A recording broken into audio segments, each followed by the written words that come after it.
بسم اللہ الرحمن الرحیم۔ سب سے پہلے تو میں آج پشاور میں ہونے والے انتہائی افسوسناک اور اندوہناک واقعے پر شدید الفاظ میں جہاں میں افسوس کا اظہار کر رہا ہوں وہاں اس کے پرزور الفاظ میں مذمت کرتا ہوں۔ یہ نہایت بزدلانہ اقدام ہے، بڑا شرمناک قسم کا اقدام ہے، اور سوال یہ پیدا ہوتا ہے کہ ایک طرف دعوے ہیں کہ ہم نے دہشت گرد ختم کر دیے ہیں، دہشت گردی ختم ہو چکی ہے اور ہم نے لوگوں کو امن دیا ہے،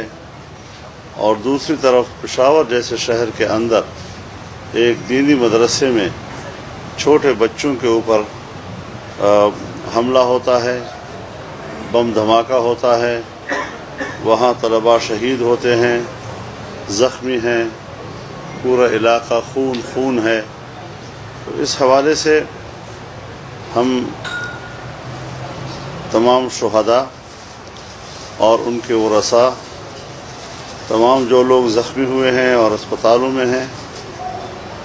ان کے ساتھ، ان کے خاندانوں کے ساتھ اپنی ہمدردی کا اظہار کرتے ہیں،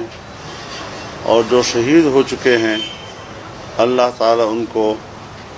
اعلیٰ و ارفع درجات نصیب فرمائے، اور جو زخمی ہیں اللہ تعالیٰ ان کو شفائے کاملہ نصیب فرمائے۔ میں یہ بھی واضح کر دینا چاہتا ہوں کہ حکومت اور حکومتی ادارے اگر ہمیں تحفظ فراہم نہیں کر سکتی تو میں تمام دینی مدارس سے اپیل کرتا ہوں کہ وہ اپنے مدرسے اور اپنے مدرسے کے اندر پڑھنے اور پڑھانے والوں کی سیکورٹی کا انتظام خود کریں۔